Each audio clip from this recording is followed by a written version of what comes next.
बोलो जयकारा बोल मेरी श्री गुरु महाराज की जय। जुगल जोड़ी सरकार की जय।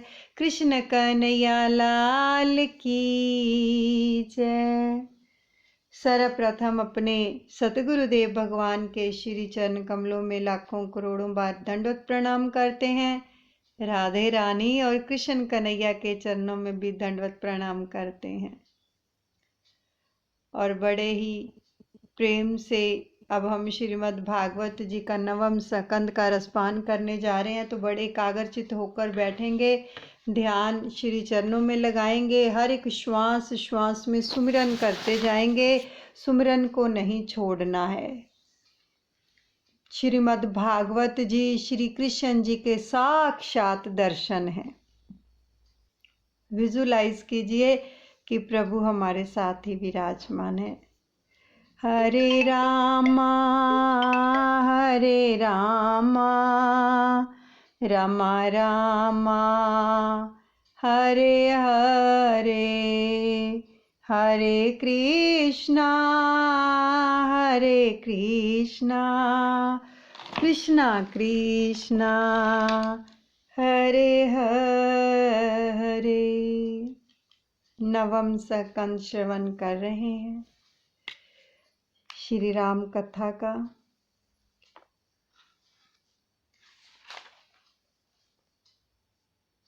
बहुत ही सुंदर प्रसंग आया था कल कि माता सीता जी ने हनुमान जी को बाहर निकाल दिया था कि आपके लिए कोई सेवा नहीं है।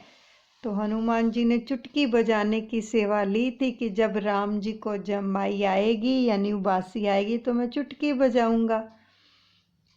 तो ये होता है सेवक और सतगुरु का नाता, भगवान और शिष्य का नाता।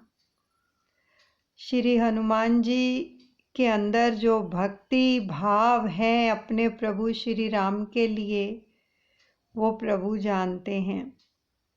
तो इसलिए जब उनको बाहर निकाल दिया तो हनुमान जी क्या गाने लगे बाहर वृक्ष पर बैठकर। बजाए जा तू प्यारे हनुमान चुटकी, मेरे प्रभु जानते हैं, मेरे राम जानते हैं बात घटे घटे की। बजाए जा तू प्यारे हनुमान चुटकी। माता जी ने घर से बाहर निकाला तो क्या, अपना भी निकला दीवाला तो क्या, अब देखेंगी लीला ये नटे खटे की, अब देखेंगी लीला ये नटे खटे की। बजाए जा तू प्यारे हनुमान चुटकी, बजाए जा तू प्यारे हनुमान चुटकी। मेरे राम जानते हैं बात घटे घटे की, बजाए जा तू प्यारे हनुमान चुटकी। तो इस प्रकार से फिर उनको अंदर बुलाना ही पड़ा। गुरु वशिष्ठ जी आए। देखो ये होता है प्रेम अपने प्रियतम से। तो आगे श्रवण करते हैं कि जीवन को यदि सुंदर बनाना है तो उसे भक्ति में बनाओ। जीवन तभी सुंदर बनेगा जब भक्ति में बनेगा। बिना भक्ति के जीवन सुंदर नहीं बन सकता। सीता जी पराभक्ति हैं। जहाँ पराभक्ति हो वहाँ शोक नहीं रह पाता। सो सीता जी का जहाँ वास है वहीं अशोकवन है। ब्रह्म दृष्टि की सिद्धि होने पर शोक नहीं रह पाता, वही अशोकवन है। अब लंका कांड, जीवन भक्ति पूर्ण और सुंदर हो जाने पर लंका कांड के राक्षसों का नाश हुआ। राक्षस मरते हैं तो काम भी मरता है। क्रोध भी नष्ट होता है। भक्ति देवी के दर्शन से जीवन सुंदर हो गया। लंका कांड का रावण ही काम है जो नष्ट हो गया। भक्ति से परिपूर्ण होने पर ही जीवन सुंदर बनता है। जो काम को मार सकता है वही काल को भी मार सकता है। जिसे काम मारता है उसे काल भी मारता है। लंका शब्द के अक्षरों को आगे पीछे करने से होगा काल, और काल सभी को मारता है, किंतु हनुमान जी उसे भी मारते हैं। वे लंका को अर्थात काल को जलाते हैं। हनुमान जी को काल मार नहीं सकता, क्योंकि वे ब्रह्मचर्य का पालन करते हैं और पराभक्ति का दर्शन करते हैं।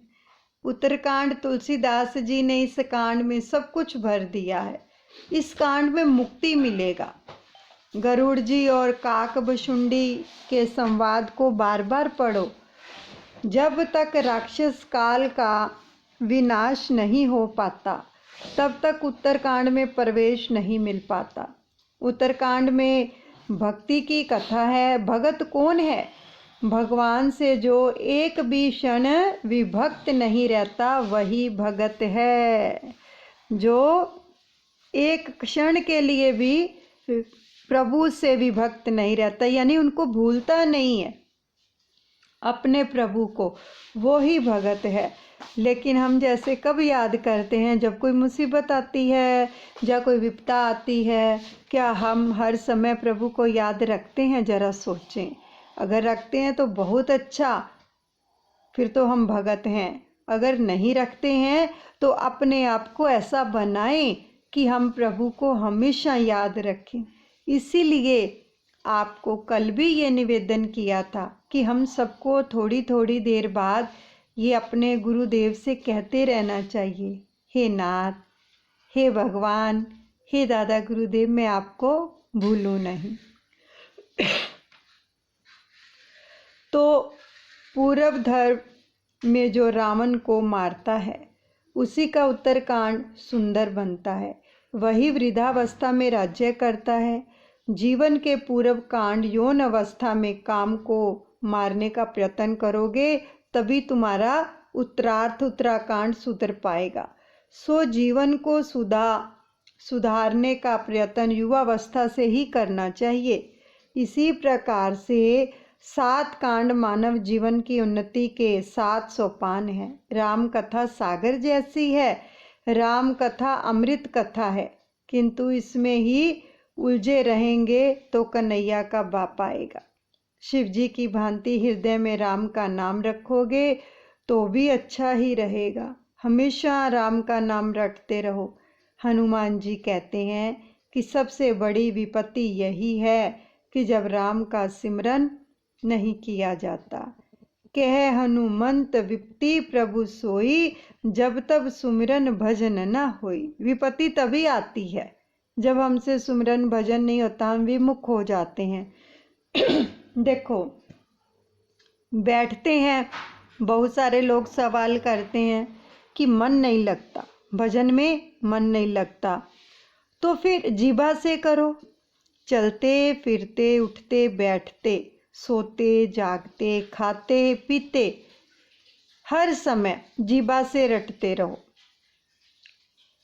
तो क्या है, भजन होगा।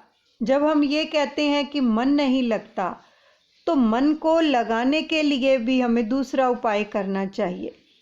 बैठकर नहीं लगता, मन इधर उधर जाता है तो जीभ से रटना शुरू कर दो। जीभ को नाम जपने वाली मशीन बना लो ताकि हर वक्त प्रभु का नाम इस जीभा के अग्रभाग पर ही रहे। रावण आदि राक्षसों का संहार करके राम अयोध्या वापस लौटे तो उनका राज्याभिषेक हुआ। राज्याभिषेक के बाद राम जी ने अयोध्या वासियों को मानव समाज का उपदेश दिया। एहि तन कर फल विषय न भाई, स्वर्ग हूँ सबल पयंत दुखदाई, नर तन पाए विषय मन देहि, पलट सुदाते 60 विष लेहि। यह मानव शरीर जो मिला है वह विषय भोगों के लिए नहीं मिला। विषय सुख एक आध घड़ी के लिए स्वर्ग सा सुखद लगता है, किंतु अंत में तो दुख ही दुख और दुख ही हाथ लगता है। मानव शरीर पाकर जो मनुष्य मात्र विषयों के पीछे ही लगा रहता है वह अमृत के बदले विष ही ग्रहण करता है। सो ऐसा कभी ना करें।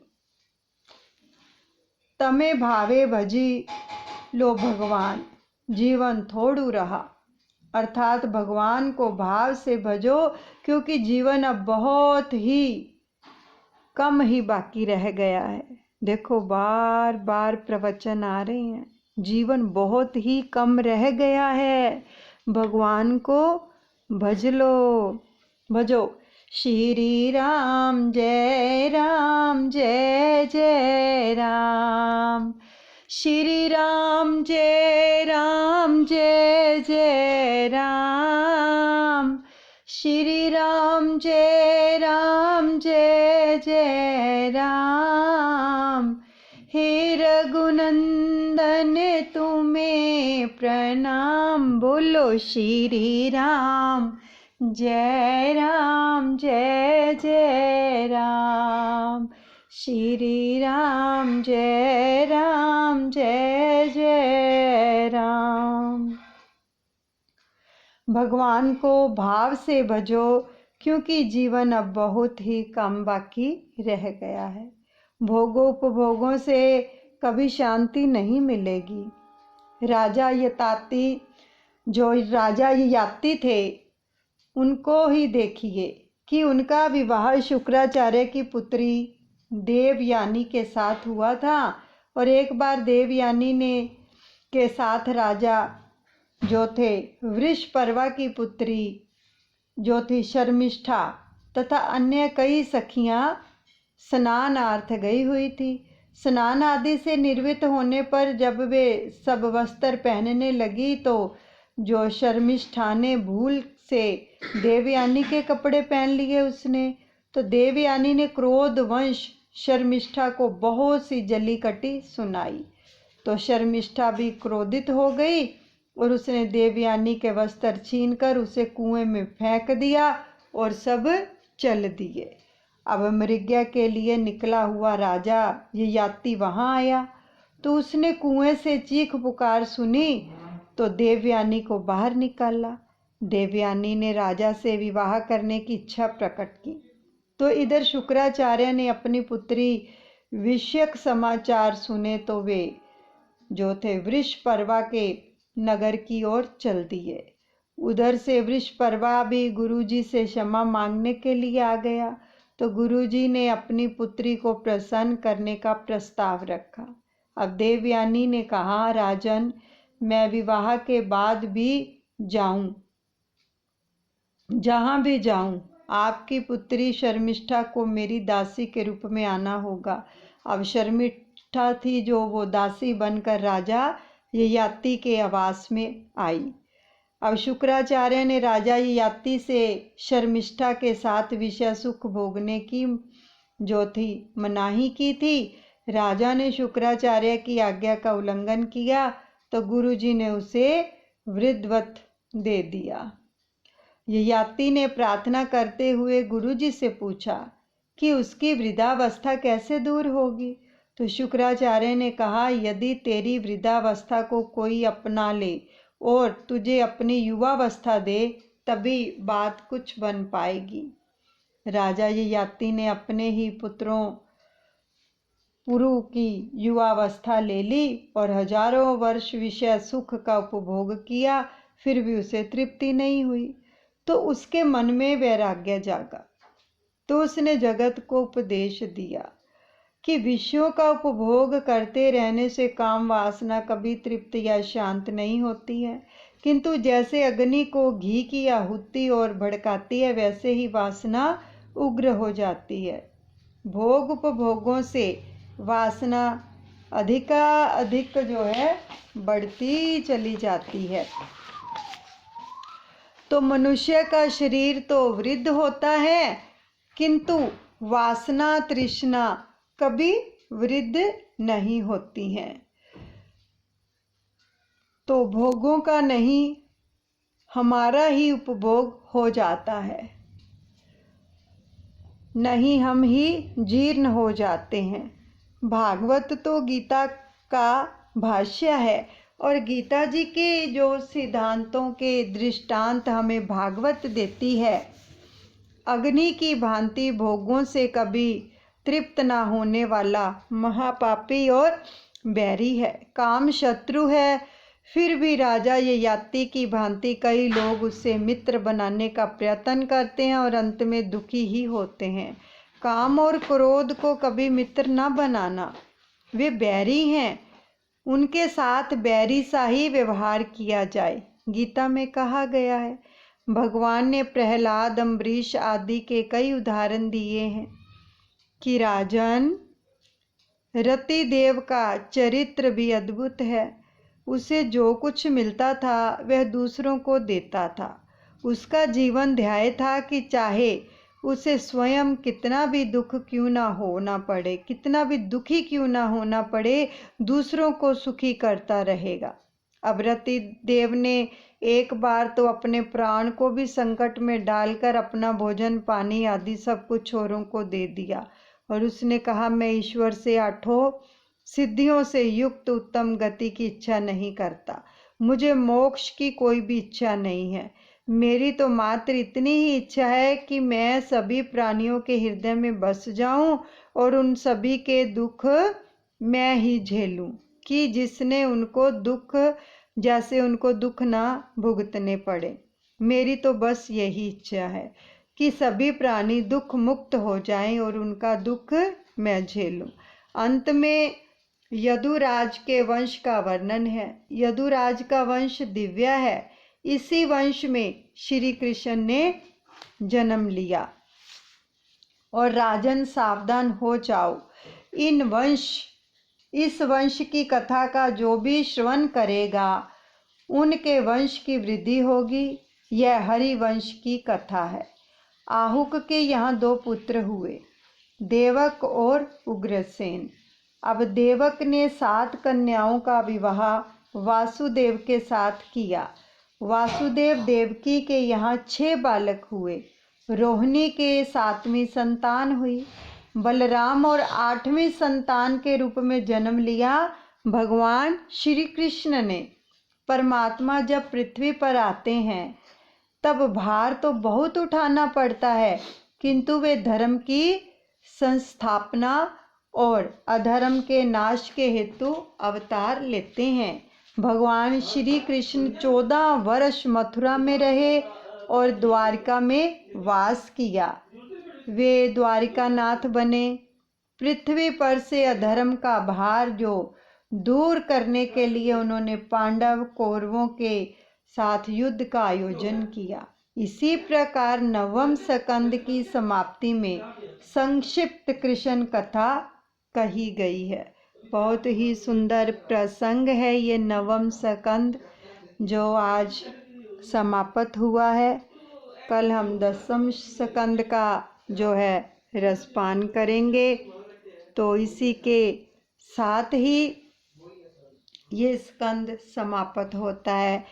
देखो, जब हम इसमें श्री हनुमान जी की कितनी भक्ति है। जब हम मंदिर में जाएं ना, और जब कहीं बाहर भी श्री हनुमान जी की कितनी बड़ी बड़ी प्रतिमा सब जगह पर होती है, तो हम जब आगे से निकलते हैं ना, तो उनको शीश झुकाकर प्रणाम किया करो और उनसे आशीष लिया करो। क्या आशीष लेनी है कि हे हनुमत, अपने जैसी भक्ति हमें भी दे दो। हमारे दिल के अंदर भी हमारे सतगुरु इसी तरह बस जाएं जैसे आपके दिल के अंदर श्री राम सीता बसे हुए हैं। कभी ऐसा मांगा? वो देते हैं। जिसके आगे भी हम शीश झुकाएंगे, चरणों में नमस्कार करेंगे तो आशीष तो मिलेगी ही मिलेगी।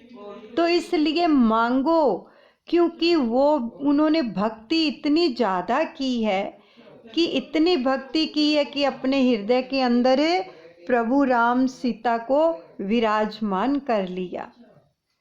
तो उनसे जब हम ये मांगेंगे तो वैसा ही हमें आशीर्वाद भी मिलेगा कि हे हनुमत, हमें भी ऐसी भक्ति दो जैसे आपके रोम रोम के अंदर प्रभु राम बसे हैं, ऐसे हमारे रोम रोम के अंदर हमारे सतगुरु बस जाएं। हमें भी उनकी हर पल याद आए, हमारे हृदय में भी हमारे दादा गुरुदेव बस जाएं। हरे रामा रामा रामा हरे हरे, हरे कृष्णा कृष्णा कृष्णा हरे हरे। श्री राधे गोविंदा गोपाल तेरा प्यारा नाम है। श्री राधे गोविंदा गोपाल तेरा प्यारा नाम है। गोपाल तेरा प्यारा नाम है, नंदलाला तेरा प्यारा नाम है। श्री राधे गोविंदा गोपाल तेरा प्यारा नाम है। हरे रामा रामा रामा हरे हरे, हरे कृष्णा कृष्णा कृष्णा हरे हरे। आज हम अपने सतगुरुदेव भगवान से प्रार्थना करेंगे। आंखें बंद कर लीजिए, श्वास के साथ सिमरन चलता रहे और सामने विजुलाइज कीजिए कि हमारे गुरुदेव हमारे सन्मुख ही विराजमान हैं। और प्रार्थना करते हैं हम क्या अपने गुरुदेव से। इतनी करे नायत प्रभु, श्री चरणों में ध्यान रहे। नाम सुमिरन सेवा में लीने आठों ही आम रहे। नूरी मुखड़ा ये प्यारा प्यारा, इन नैनों में बस जाए। हर पल पल में भगवन तेरी यादें हमें आए। प्रीत सुंदर चरणों की निश दिन से दिल में बसे। इतनी करना इनायत प्रभु, श्री चरणों में ध्यान रहे। आपकी मोजे आज्ञा में करें जीवन को कुर्बान। गीते आपकी महिमा के गाए हर पल मेरी जुबान। अभिलाषा मेरे दिल की सुरती चरणों के संग जुड़े।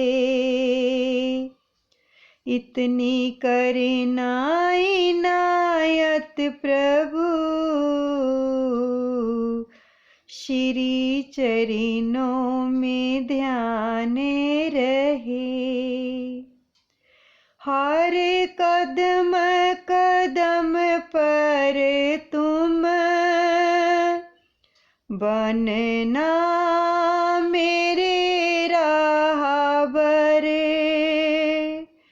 फिर आसान हो जाएगा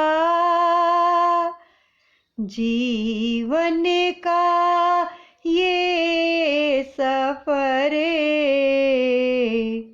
साया आप की रहमत का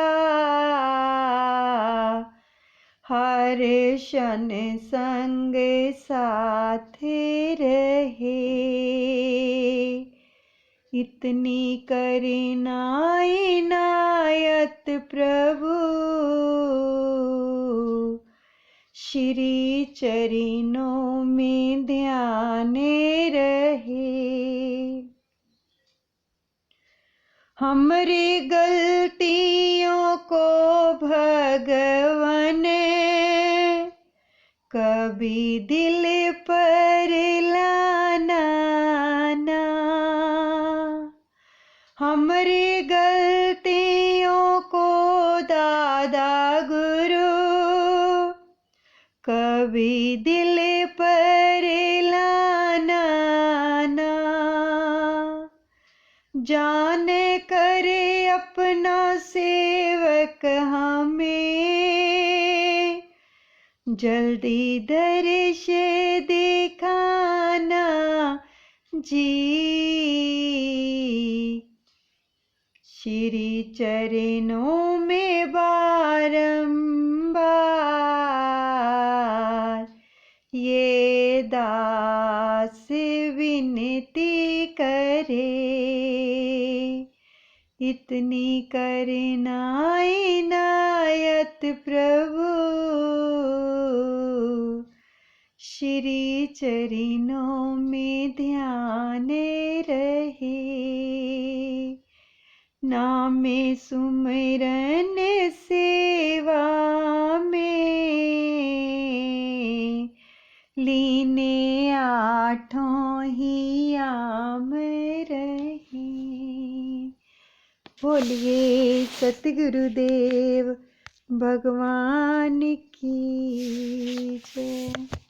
अनुचित क्षमा करें प्रभु, सब अपने दादा गुरुदेव के चरणों में अर्पण करते हैं।